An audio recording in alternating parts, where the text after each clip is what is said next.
ప్రేక్షకులందరికీ నమస్కారం.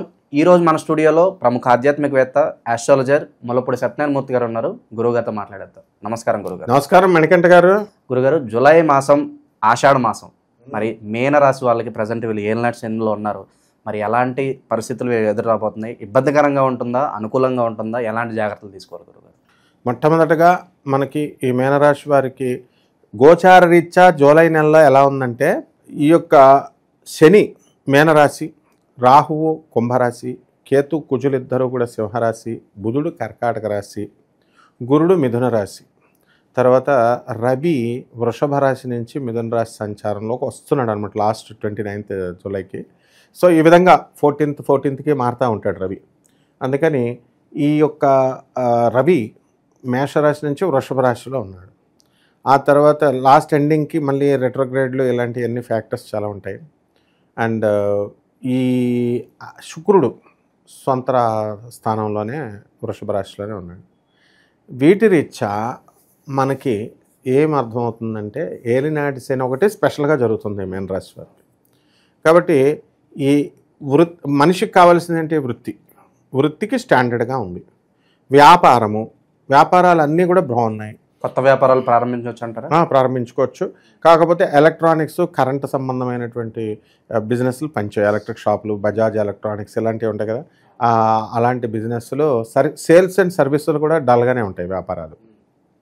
ఇప్పుడు అర్ధాష్టమ గురుడు కాబట్టి మనకేమవుతుందంటే, స్థాన చలనాలు ఉంటాయి వీళ్ళకి. అంటే జాయింట్ ఫ్యామిలీస్, పెళ్ళయి ఉన్నటువంటి వాళ్ళు సపరేట్ కాపురాలు పెట్టుకోవడం ఇలాగా ఉంటాయి. అలాగే వేరే చోట మనకి ఉద్యోగాలు, ఇప్పుడు మల్టీనేషనల్ కంపెనీస్లో చేస్తున్నారు. అమెరికాది అనుకో, ఢిల్లీ హెడ్ క్వార్టర్స్, వీళ్ళు ఉండేది హైదరాబాదు. ఇవాళ కంపెనీస్ రమ్మనకపోయినా సరే స్థానచలనం జరుగుద్ది. వీళ్ళే పిల్లలు కలిసి వస్తుంది అంటారు. అయితే కలిసి వస్తుంది. అండ్ ఈ వివాహాల దగ్గరికి వచ్చేసరికి ఈ యొక్క అర్ధాష్టమ గురుడు కదా, కుదుర్చుకొని పెట్టుకుంటారు అంతే, కానీ పెళ్ళిళ్ళు మాత్రం కావు. సంతానం ప్రొడక్షన్ కోసం ప్రయత్నాలు చేస్తూ ఉంటారు, కానీ ఇంకా సఫలం కావు. ఫర్టిలిటీ సెంటర్స్కి వెళ్తారు. ఏ ఆయుర్వేదం డాక్టర్ వాడికి సర్టిఫికేషన్ ఉందా లేదా పాడు అవన్నీ ఏం చూడరు. ఏ ఆకలిస్తాయి మేకల్లాగా నవ్వులుతారనమాట. వెళ్ళిపోయి కడుపును పాడు చేసుకుంటారు. చాలామంది కరోనా పేషెంట్స్ లాస్ట్ టైం 2020లో ఇలా ఆయుర్వేదాలు ఎవరిస్తే అవి తినేసేసిన వాళ్ళు పాపం తొందరగా ఎఫెక్ట్ అయ్యి చచ్చిపోయారు.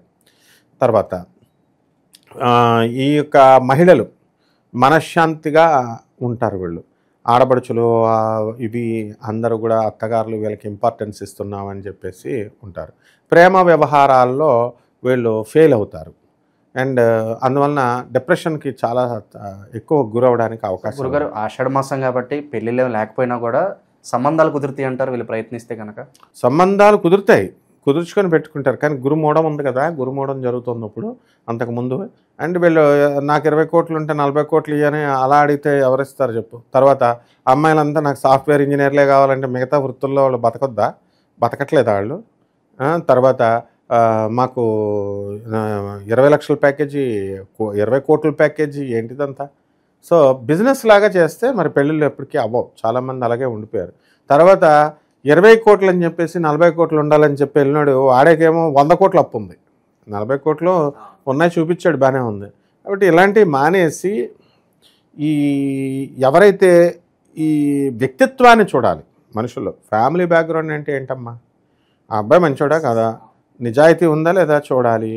అండ్ వెనకాల డబ్బులకి ప్రాధాన్యత ఇవ్వకుండా స్టేబుల్ మైండ్ కూడా ఉండాలి. సో ఇలా ఉన్నవాళ్ళు వివాహాలు అవుతాయి అన్నమాట. ఇకపోతే అక్రమ సంబంధాలు ఎవరికైనా ఉన్నాయనుకో, ఇమీడియట్ కట్ చేసుకోవాలి. వాళ్ళు కట్ చేసుకోకపోతే అపవాదాల పాలు అవడానికి అవకాశాలు ఉన్నాయి. దానివల్లే వైవాహిక జీవితంలో చాలా ఇబ్బందులు వస్తున్నాయి గురుగారు, చూస్తున్నాం మనం. అవును, మరి అంటే ఏమవుద్దంటే, స్త్రీలు మహిళామూర్తుల దేవతలు అనమాట వీళ్ళు.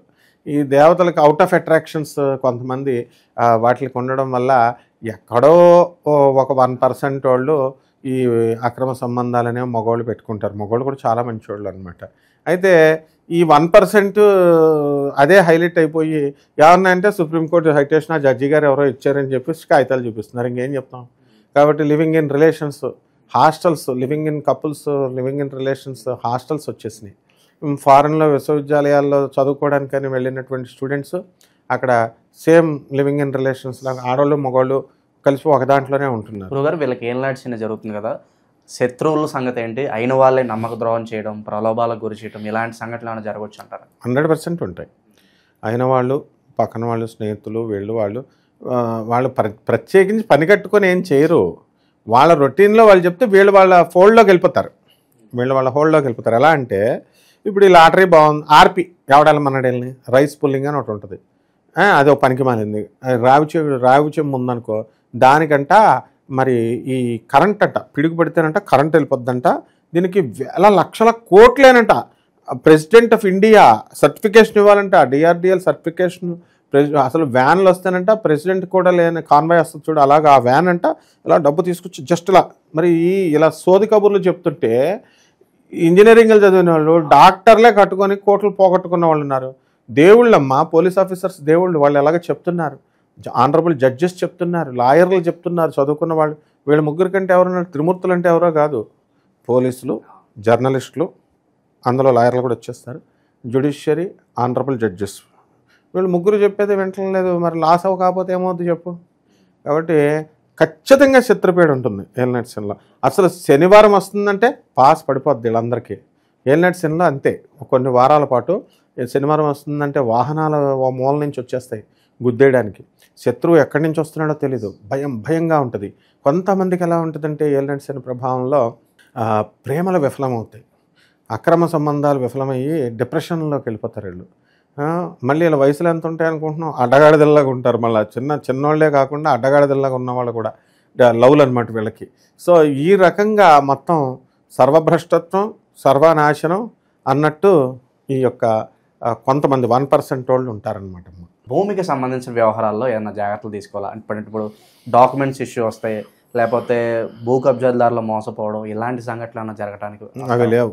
మన ముఖ్యమంత్రి గారు రేవంత్ రెడ్డి గారు, కేసీఆర్ గారు బిగిచ్చేశారు. ధరణి బాగా వచ్చింది, డబుల్ రిజిస్ట్రేషన్స్ అవి తగ్గిపోయినాయి. కాబట్టి జూలై నెలలో కుజుడు ఉన్నటువంటి పరిస్థితి కూడా, కుజకేతువులు పిశాచి యోగాల్లో ఉన్నారని మా గురువులు మాకు కొంతమంది పిశాచి యోగాలు పిశాచి యోగం ఏమంటారు ఆయన. అలాగా కుజకేతువులు కలిస్తే పెళ్ళామే పిశాచి అవుద్ది. అది కుజుడు అంటే ఏంటి? దేనికైనా సరే ముందుకు జరిపేవాడు, సెక్స్కి కూడా ముందు జరిపేవాడు వాడే కుజుడు. అంటే ఏ పని చేయాలన్నా సరే ముందుకి, కామాన్ని కానీ దేన్నన్నా కానీ. ఈ కేతువు ఏంటండి? పితృదేవతలు. పిశాచి యోగం ఏంటి అసలు అంటే ఈ ల్యాండ్స్ బ్రహ్మాండంగా అమ్ముడవుతాయి. సన్నగా ఉన్నటువంటి వాళ్ళు వచ్చి అమ్ముతారనమాట, ఏజెంట్స్ ఉన్నవాళ్ళు. రియల్ ఎస్టేట్ రంగంలో వాళ్ళు నోటు దగ్గరకు వచ్చి పోతుందండి అనేవాళ్ళు, వాళ్ళకి రియల్ ఎస్టేట్ మంచిగా అవుతాయి. ఇక గురుగారు ఎలాంటి పరిహారాలు తీసుకోవడం ద్వారా మంచి ఫలితాలు ఉంటారు? ఎందుకంటే ఏలినాటి శని ఉంది, శనికి సంబంధించి ఎలాంటి పరిహారాలు చేసుకుంటే బాగుంటుంది అంటారు ఈ రాశి వాళ్ళు? శని జపం చేసుకోవాలా, శని స్తోత్రాలు చదువుకోవాలా, శనికి కిలోంపావు నల్ల నువ్వుల్ని, నల్లని వస్త్రాలని పేద బ్రాహ్మణులకి శనివారం నాడు ఉదయం 8 గంటలకి వాళ్ళు దానం చేసుకోవాలి. రావి చెట్టు మహావృక్షం, దేవతా వృక్షం, దానికి నీళ్లు పోసి రావి చెట్టుకి ఓం శనేశ్వరాయ నమః అంటూ వీళ్ళు ప్రదక్షిణలు చేసుకోవాలి. తర్వాత ఇది ట్రెడిషనల్గా 100 సంవత్సరాల నుంచి పూజారులు ఇదొకటే చెప్తారు. ఇప్పుడు మనం మహాకాళి అమ్మవారి యొక్క హోమాన్ని కూడా వీళ్ళ ఇళ్లలో జరిపించుకోవచ్చు. ఈ విధంగా చేసుకుంటే సరిపోతుంది. ఓవరాల్గా మీన రాశి వారికి ఈ జూలై మాసం ఏ విధంగా ఉండబోతుందో అద్భుతంగా వివరించారు గురుగారు. ధన్యవాదాలు. ధన్యవాదాలు.